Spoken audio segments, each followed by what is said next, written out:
Good morning class. আজ আমরা সালোক সংশ্লেষ পদ্ধতি পড়ব।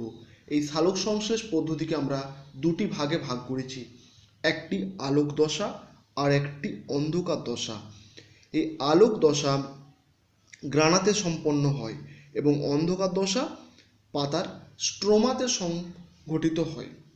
এর উপর ভিত্তি করে আমরা দুটি ভাগে ভাগ করেছি। আজ আমরা প্রথমে আসবো আলোক দশায়।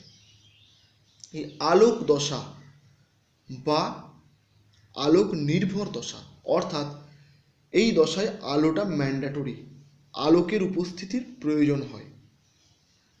এই দশায় সূর্যালোকের ফোটন কণা গ্রহণ করে ক্লোরোফিল অণুগুলো প্রথমে উত্তেজিত হয় এবং বিভিন্ন ইলেকট্রন বাহকের মধ্য দিয়ে ইলেকট্রনকে প্রবাহিত করে এবং উচ্চ শক্তি সম্পন্ন এটিপি উৎপাদন করে আর NADPH2 তৈরি করে এবং উপজাত বস্তুরূপে অক্সিজেনকে নির্গত করে। যে অক্সিজেন আমরা পাই, এই প্রক্রিয়াকে বা এই দশাকে বলা হয় আলোক দশা বা ফটোকেমিক্যাল ফেজ।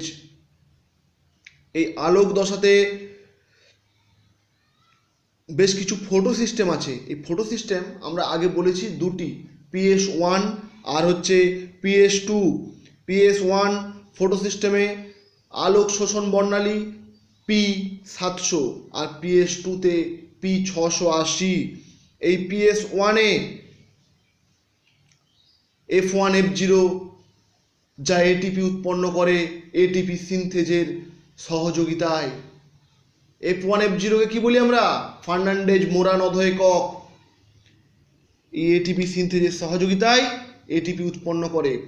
আর PS2-তে থাকে কুইনাইন, প্লাস্টোকুইনাইন A, প্লাস্টোকুইনাইন B, অর্থাৎ কোএনজাইম A আর B কুইনাইনের, এবং এর সহযোগিতায় আলোক দশা সম্পন্ন হয়। এই আলোক দশায় বিজ্ঞানী হিল ও বেন্ডাল এই আলোক দশার ইলেকট্রনের গতিপথ আবিষ্কার করেন। তিনি দেখান যে এটিকে দেখতে অনেকটা আড়াআড়ি ভাবে দেখলে জেডের মতন লাগে, এই জন্য এটাকে তিনি নাম দেন জেড স্ক্রিম। এই জেড স্ক্রিম দুটি চক্রের মাধ্যমে সম্পন্ন হয়, একটি আবর্তকার আর একটি অনাবর্তকার, অর্থাৎ সাইক্লিক এবং নন সাইক্লিক পাথওয়ের মধ্য দিয়ে সম্পন্ন হয়। প্রথমে আমরা আসব অনাবর্তাকার পথ। সূর্যের আলো যখন ফোটন কণাগুলো যখন পাতার ক্লোরোফিলে পড়ে, পাতার মধ্যে মূল দ্বারা শোষিত জল এই জলটাকে বিশ্লেষিত করে, অর্থাৎ হাইড্রোলাইসিস ঘটায়, H+OH- আয়নে ভেঙে দেয় সূর্যের ফোটন কণাগুলি এবং এই OH- এটি ঘটে PS2 P680 রঞ্জকে। তো এই OH- গুলি ইলেকট্রন হিসাবে বাহিত হয়। প্রথমে আসে প্লাস্টোকুইনিন বা PQ-তে, সেখান থেকে যায় সাইটোক্রোম B6F কমপ্লেক্স বা যৌগে, সেখান থেকে প্লাস্টোসায়ানিন। এই প্লাস্টোসায়ানিনের মধ্যে ইলেকট্রনগুলো PS1-এ আসে। এই পুরো পথটা কোনো চক্রাকারভাবে সম্পন্ন হয় না, অর্থাৎ PS2 থেকে নির্গত ইলেকট্রন আর আবার PS2-তে ফিরে যায় না, অর্থাৎ PS1-এই চলে আসে। এই জন্য একে বলা হয় নন সাইক্লিক পাথওয়ে বা অনাবর্তাকার পথ। এরপরে PS1 থেকে আবার ইলেকট্রনটা FRS ফেরিডক্সিন রিডিউসিং সাবস্ট্যান্স এই যৌগে যায়, সেখান থেকে ক্রমশ ফেরিডক্সিনে আসে। ফেরিডক্সিনে আসার পরে সেখান থেকে আসে FNR ফ্ল্যাবোপোটিন ফেরিডক্সিন। এই ফ্ল্যাবোপোটিন ফেরিডক্সিনে আসার পরে ইলেকট্রনগুলো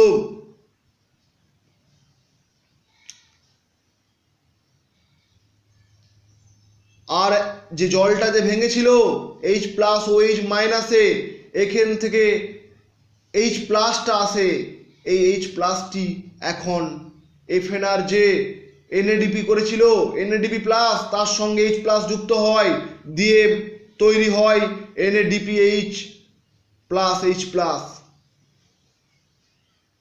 এই পুরো চক্রটি আবর্তকার, অর্থাৎ PS1-এ P700 রঞ্জক তন্ত্র থেকে যে ইলেকট্রনটা প্রবাহিত হলো সেটা ফেরিডক্সিনে গেল,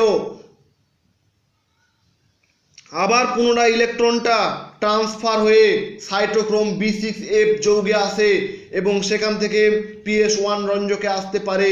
এই জন্য এই চক্রটাকে বলা হয় আবর্তকার বা সাইক্লিক পাথওয়ে।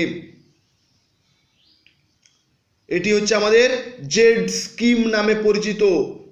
তোমরা স্ক্রিনের ছবিটা লক্ষ্য করো। এরপরে আসবো আমরা অন্ধকার দশা, যেটি স্ট্রোমাতে সম্পন্ন হয়, অর্থাৎ এখানে আলোর উপস্থিতির প্রয়োজন হয় না, এই জন্য একে বলা হয় আলোক নিরপেক্ষ দশা বা অন্ধকার দশা। এই দশায় কি হয় না, ক্লোরোপ্লাস্টের স্টোমাতে এই NADPH প্লাস H প্লাস ও ATPর সাহায্যে বিভিন্ন ধাপে CO2কে বিজারিত করে, আর এই বিজারণের মাধ্যমে শর্করা উৎপন্ন হয়, গ্লুকোজ উৎপন্ন হয়। আমরা জানি এই প্রক্রিয়াকেই বলা হয় অন্ধকার দশা। আর এই দশাতে সূর্যালোকের প্রয়োজন হয় না বলে একে আলোক স্বাধীন বা লাইট ইন্ডিপেন্ডেন্ট ফেজ বলা হয়। 1905 সালে বিজ্ঞানী ব্ল্যাকম্যান প্রথম এটি পর্যবেক্ষণ করেন, তাই এই দশাকে ব্ল্যাকম্যানের দশা বা ব্ল্যাকম্যান বিক্রিয়াও বলা হয়। তারপরে 1956 সালে মেলভিন কেলভিন এই দশার বিক্রিয়া পথগুলিকে দেখিয়েছিলেন, তাই তেনার নাম অনুসারে একে আমরা কেলভিন চক্র বলি। আবার এই কেলভিন চক্রে প্রথম উৎপাদিত যৌগ সেটি 3 কার্বন, তাই একে C3 চক্র বলা হয়। মনে থাকবে, এই কেলভিন ও তার সহকর্মীরা ক্লোরেল্লা ও সিনেডেসমাস নামক দুটো শৈবালের উপর পরীক্ষা চালিয়েছিলেন, দিয়ে অন্ধকার দশার এই বিক্রিয়া পথগুলিকে উপস্থাপন করেন। আমরাও সেই পথগুলিকে ব্যাখ্যা করব। এর জন্য আমাদের প্রয়োজনীয় উপাদান কি কি লাগে আগে জেনে নেব। এই কেলভিন চক্রের প্রয়োজনীয় উপাদানগুলি হলো এটিপি লাগে, অর্থাৎ চক্রাকার ও অচক্রাকার ফটোফসফোরাইলেশন বা জেড স্কিমে যে এটিপি উৎপন্ন হলো সেই এটিপি প্রয়োজনীয় শক্তি যোগান দেয়। আমরা জানি কোনো একটা সাইকেল চালাতে গেলে, কোনো একটা চক্র বিক্রিয়া সম্পূর্ণ করতে গেলে শক্তির প্রয়োজন হয়, আর সেই শক্তি পাই আমরা এটিপি থেকে। আর লাগে NADPH। এই যে নন সাইক্লিক পাথওয়েতে যে NADPHটা উৎপন্ন হলো সেটা বিজারক হিসেবে কেলভিন চক্রে বিশেষ ভূমিকা পালন করে। আর লাগে CO2, যেটা পরিবেশ থেকে পায়, যা কোষস্থ খাদ্যের মধ্যে অঙ্গীভূত করে, অর্থাৎ অঙ্গারাত্মীকরণ ঘটায়। আমরা ফার্স্ট ক্লাসে বলেছিলাম সালোক সংশ্লেষকে অঙ্গারাত্মীকরণ বলা হয়। আমরা এই কেলভিন চক্রেই দেখতে পাবো কিভাবে CO2 কোষস্থ খাদ্যের মধ্যে, কোষস্থ যৌগের মধ্যে অঙ্গীভূত হয়ে যাচ্ছে। এরপরে আসবো আমরা RUBP, রাইবিউলোজ বিসফসফেট। এটি কেলভিন চক্রের প্রারম্ভিক যৌগ হিসেবে 5 কার্বন যুক্ত। এটি অঙ্গারাত্মীকরণ ঘটায়, অর্থাৎ এর সঙ্গে CO2 যুক্ত হয়। এই কেলভিন চক্রের বিক্রিয়া সমূহকে আমরা টোটাল 3টি ভাগে ভাগ করেছি। 1 নম্বরে কার্বন স্থিতিকরণ বা কার্বন ফিক্সেশন, অর্থাৎ কার্বনকে অঙ্গীভূত করে নিল। 2 নম্বরে বিজারণ, যে যৌগগুলো তৈরি হলো তারা বিজারিত হলো। আর 3 নম্বরে CO2 গ্রাহক হিসেবে পুনরায় RUBPর গঠন, অর্থাৎ রিজেনারেশন বা পুনরুৎপাদন দশা। অর্থাৎ চক্রটা যে সম্পন্ন হবে, যে RUBPটা কার্বনের সঙ্গে অঙ্গীভূত হয়েছিল সেটি ক্রমশ কয়েক বিক্রিয়ার পথের মাধ্যমে পুনরায় RUBPতে পরিণত হবে। তাই এই দশাকে বলা হচ্ছে পুনরুৎপাদন দশা বা রিজেনারেশন। এরপরে আমরা আসবো বিক্রিয়াগুলি ছকের সাহায্যে উপস্থাপন করব। তোমাদের এই কেলভিন চক্র বা C3 চক্রটি পরীক্ষায় আসে, শব্দ ছকের সাহায্যে উপস্থাপন করো। প্রথমে আমরা আসব কার্বনের স্থিতিকরণ, অর্থাৎ প্রথম ধাপে এক অণু কার্বন ডাই অক্সাইড এই 5 কার্বনযুক্ত RUBPর সঙ্গে যুক্ত হয়ে যায়, দিয়ে তৈরি করে 3 কার্বনযুক্ত PGA বা 3-ফসফোগ্লিসারিক অ্যাসিড। এটি আমাদের প্রথম ধাপে উৎপন্ন হয়। এই প্রক্রিয়াতে রুবিস্কো রাইবিউলোজ বিসফসফেট কার্বক্সিলেজ বা রুবিস্কো এই উৎসেচকের সহযোগিতায় এই বিক্রিয়াটি ঘটে। আর এখানেই প্রথম যে স্থায়ী যৌগটি উৎপন্ন হলো সেটি 3 কার্বনযুক্ত 3-ফসফোগ্লিসারিক অ্যাসিড। এই 3 কার্বনযুক্ত হওয়ায় একে আমরা বলি C3 চক্র। প্রকৃতপক্ষে 3 অণু কার্বন ডাইঅক্সাইড দেখো, তার সঙ্গে 3 অণু RUBP যুক্ত হয়, দিয়ে অ্যাকচুয়ালি 6 অণু PGA তৈরি হয়। এরপরে আসবো আমরা বিজারণ দশা, অর্থাৎ এখানে কোনো একটা যৌগ বিজারিত হবে। সেটি কে বিজারিত হবে? ফসফোগ্লিসারিক অ্যাসিড নিজেই বিজারিত হবে। এই যে 3-ফসফোগ্লিসারিড অণু এক অণু ATPর সঙ্গে যুক্ত হয় এবং ATPর একটা ফসফেট গ্রুপকে গ্রহণ করে, অর্থাৎ ইনঅর্গানিক ফসফেটকে গ্রুপ গ্রহণ করে। তারপরে 1,3-বিসফসফোগ্লিসারেট উৎপন্ন করে বা 1,3-BPGA উৎপন্ন করে। মনে থাকবে, এই 1,3-BPGA উৎপন্ন করার জন্য যে উৎসেচক লাগে তার নাম ট্রায়োজ ফসফেট ডিহাইড্রোজিনেজ। যদি আমাদের উৎসেচকগুলির নাম কঠিন মনে হয় আমরা দুটি একটি মনে রাখবো, বাকিগুলোকে মনে রাখবো না। এরপরে এই 1,3-BPGA থেকে এক অণু NADPH এর সাহায্যে জারিত হয়, দিয়ে তৈরি করে 3-PGALD 3-ফসফোগ্লিসারেলডিহাইড। সেখান থেকে এরপরে পুনরুৎপাদন দশা শুরু হয়, অর্থাৎ 3-PGALD থেকে ফ্রুক্টোজ 1,6-বিসফসফেট আর ডাইহ্যাপ তৈরি করে DHAP বা ডাইহ্যাপ ডাইহাইড্রোক্সি অ্যাসিডন ফসফেট। আর এই ফ্রুক্টোজ 1,6-বিসফসফেট থেকে তৈরি হয় ফ্রুক্টোজ 6-ফসফেট বা F6P। তোমরা স্ক্রিনে লক্ষ্য করো। আর এই F6P থেকে তৈরি হয় গ্লুকোজ 6-ফসফেট বা G6P আইসোমারেজ উৎসেচকের সহযোগিতায়। এবং গ্লুকোজ 6-ফসফেট থেকে আমরা জানি আবার গ্লুকোজ তৈরি হবে। আর এই ফ্রুক্টোজ 6-ফসফেট যেটি ফ্রুক্টোজ 1,6-বিসফসফেট থেকে তৈরি হয়েছিল সেটি দুটো যৌগ উৎপন্ন করলো 3-ফসফোগ্লিসারেলডিহাইডের সহযোগিতায়। সেটি হলো আমাদের একটি 4 কার্বনযুক্ত যৌগ, তার নাম এরিথ্রোজ 4-ফসফেট, আর একটি 5 কার্বনযুক্ত যৌগ জাইলিউলোজ 5-ফসফেট।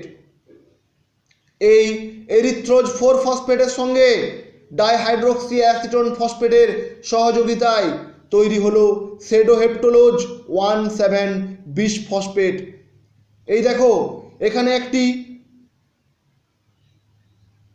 1 নম্বর এবং 7 নম্বর গ্রুপে ফসফেট যুক্ত হয়েছে, দিয়ে এটি 7 কার্বনযুক্ত যৌগ তৈরি হয়েছে।